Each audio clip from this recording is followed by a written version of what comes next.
Hello friends, मैं विनीत तिवारी और आज की इस वीडियो में मैं बात करूंगा। आप लोग एक क्वेश्चन बहुत ही ज़्यादा मात्रा में पूछते हैं कि मैं गेस्ट फैकल्टी ज्वाइन करूं या ना करूं। गेस्ट फैकल्टी में मैं पढ़ा रहा हूं, मैं अतिथि विद्वान के रूप में पढ़ा रहा हूं, मैं संविदा पे असिस्टेंट प्रोफेसर के रूप में गवर्नमेंट कॉलेज में पढ़ा रहा हूं, तो मुझे पढ़ाना चाहिए या नहीं पढ़ाना चाहिए। मेरे साथ ऐसा होता है कि मैं 10-11 महीने जॉब में रहता हूँ, उसके बाद 1-2 महीने के लिए छुट्टी हो जाती है, उसके बाद दोबारा रिक्रूटमेंट होता है, दोबारा फॉर्म भरना पड़ता है। तो इस सभी समस्याओं से संबंधित प्रश्न आते हैं आपके साथ ही। एक प्रश्न यह भी आता है कि मुझे परमानेंट के लिए ट्राई करना है, तो मुझे जॉब में जाना चाहिए, गेस्ट फैकल्टी ज्वाइन करके पढ़ाना चाहिए या तैयारी करना चाहिए और परमानेंट के लिए कोशिश करनी चाहिए। तो यह सभी समस्याएं आप लेके आते हैं, उसके संदर्भ में कुछ अपने अनुभव के आधार पर मैं बात करूंगा कि आपको किन परिस्थितियों में क्या करना चाहिए। सबसे पहले बात करते हैं कि गेस्ट फैकल्टी के रूप में ज्वाइन करने पर लाभ होता है या हानि होती है। इसके अपने फ़ायदे हैं और अपने नुकसान हैं, दोनों तरह की चीज़ें होती हैं और इसको आपको बैलेंस करना चाहिए। अगर आप इन फ़ायदों को और नुकसान को दोनों को बैलेंस कर पाते हैं तो आपको दिक्कत नहीं होती है, लेकिन अगर आप बैलेंस नहीं कर पाते हैं तो आप कहीं के नहीं रहते हैं। सबसे पहले बात करते हैं इनके लाभ क्या हैं। आप लोगों को पता होना चाहिए कि यूजीसी रेगुलेशन 2018 का जो है उसमें टीचिंग एक्सपीरियंसेस को 10 नंबर दिया गया। अगर आपने 5 साल एक असिस्टेंट प्रोफेसर के रूप में किसी गेस्ट फैकल्टी के रूप में किसी गवर्नमेंट कॉलेज में पढ़ाए हैं तो वहाँ पर आपको हर साल का 2 अंक मिलता है और इस तरीके से 2 अंक आपको शॉर्ट लिस्ट होने के लिए असिस्टेंट प्रोफेसर के लिए मिलता है। साथ ही जहाँ पर एपीआई या एकेडमिक मेरिट का महत्व है, जहाँ पर इन चीज़ों को लिया जाता है या यूजीसी रेगुलेशन 2018 के हिसाब से शॉर्ट लिस्टिंग और सिलेक्शन की प्रोसेस होती है, वहाँ पर आपके इन एक्सपीरियंसेस का मतलब है क्योंकि आपको अंक मिलते हैं।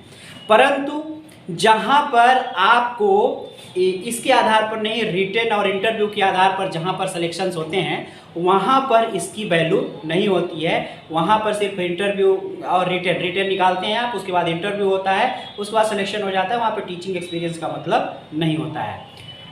मुख्य रूप से हम बात करें तो बिहार में इसके लिए बिहार के असिस्टेंट प्रोफेसर बनने के लिए इसमें बहुत महत्वपूर्ण योगदान ये करता है। बिहार में असिस्टेंट प्रोफेसर गेस्ट फैकल्टी के रूप में बनाए भी जाते हैं। यूनिवर्सिटी की अपनी जो वैकेंट सीट है, इसके पहले की वीडियो में मैंने बताया था, वहाँ पर उसका अनुभव भी मिलता है और उस अनुभव प्रमाण पत्र का उपयोग करने पर परमानेंट असिस्टेंट प्रोफेसर की जो वैकेंसी आती है उसमें भी 10 अंक प्राप्त होती हैं। तो वहाँ पे यह बेनिफिशियल है। आप किसी भी स्टेट के हैं, संविदा गेस्ट फैकल्टी के रूप में गवर्नमेंट कॉलेज में आप पढ़ा रहे हैं तो वहाँ का 5 साल का अनुभव आपको 10 अंक दिला सकता है। यह सबसे बड़ा फायदा है। साथ ही इसका फायदा विश्वविद्यालयों के शॉर्ट लिस्टिंग और सिलेक्शन में भी मिलता है, परंतु जैसा कि मैंने बताया रिटन जहां होता है वहां पे नहीं मिलता है। साथ ही इसका नुकसान की अगर हम बात करें तो आपकी एज अगर कम है तो आपको इसे ज्वाइन नहीं करना चाहिए, क्योंकि नॉर्मली ऐसा होता है कि ह्यूमन माइंड जो होता है वह कोई चीज़ प्राप्त करने के बाद थोड़ा सा शिथिलता उसमें आती है।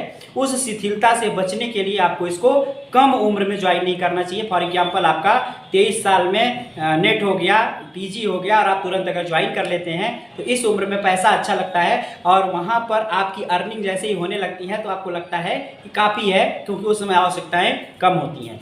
आवश्यकताएं बाद भी बढ़ती हैं और बढ़ती हुई आवश्यकताओं के साथ वो जो सैलरी मिलती है उसमें आप एडजस्ट नहीं कर पाते हैं। वह जो सोशल रिस्पेक्ट आपको मिलता है उससे आप एडजस्ट नहीं कर पाते हैं और बाद में आप पछताने लगते हैं कि मैंने गलत ज्वाइन कर लिया, इसी में मैं फंस गया, इसी में मेरी पूरी ज़िंदगी बर्बाद हो गई। क्योंकि अभी 2-3 बातें इसके संदर्भ में देखने को मिलती हैं। आपको पता होना चाहिए कि अभी वर्तमान में एक गवर्नमेंट ने संविदा शब्द या संविदा वैकेंसियों को ही पूरी तरीके से ख़त्म कर दिया है, चाहे वो नीचे स्तर की सी ग्रेड की पोस्ट हो, बी ग्रेड की पोस्ट हो, डी ग्रेड की पोस्ट हो या ए ग्रेड की पोस्ट हो, संविदा को पूरी तरीके से ख़त्म कर दिया है।